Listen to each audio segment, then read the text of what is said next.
Good evening. This is STV News. On the 17th, Prime Minister Yoshihide Suga dedicated the ritual equipment MASAKI under the title of Prime Minister at the annual Autumn Festival that began at YASUKUNI Shrine in Kodankita, Tokyo. We will not worship the annual festival until the 18th, he said. Former Prime Minister Shinzo Abe has taken similar measures during his tenure and has followed suit.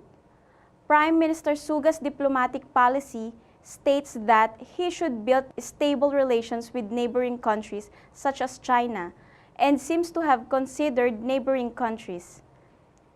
Chairman of the House of Representatives Tadamori Oshima, Minister of Health, Labor and Welfare Norihisa Tamura, and Minister of Science and Technology Shinji Inoue also dedicated MASAKI. World War II A-class war criminals are enshrined at Yasukuni Shrine, and both China and South Korea have strongly opposed the visits of the Prime Minister and ministers.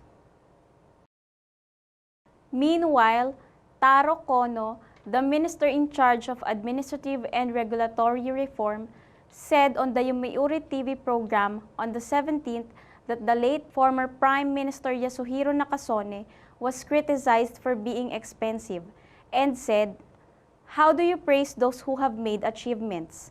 It is important for the government to constantly review how to carry out ceremonies that are close to the feelings of the people while considering such things."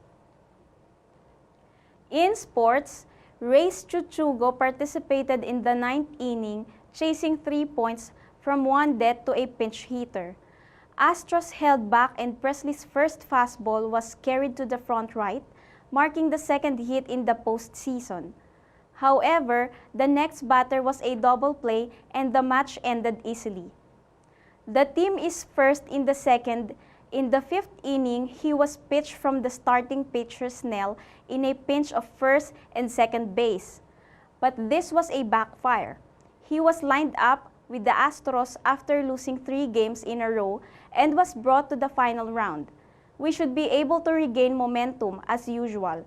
Just do everything we can to win," said Cash. In Denmark, the Danish Open of Badminton was held in Odense on the 16th. And the second seeds of women's doubles, Wakana Nagahara and Mayu Matsumoto, were 2-0 on the Danish pair. They won the game and advanced to the semifinals. Men's singles Kenta Nishimoto also defeated a Danish player straight to enter the top 4. Hideki Matsuyama improved his shot and increased his score by 4. He regained a sense of stability, such as succeeding in par-on at 16 holes, and he said, "I think it is getting better little by little." In the final 9th, he put the second shot close to the pin, sank a putt of about 20 cm, and finished with the 5th birdie. In the second half of the chance Pat, who had been doing well recently, couldn't decide as he expected and couldn't improve his score. Still, he said, "I'm hitting with a good feeling. If it fits well, it is possible to get involved in the battle for victory in the remaining 2 days." That's all for today. See you tomorrow for another news update.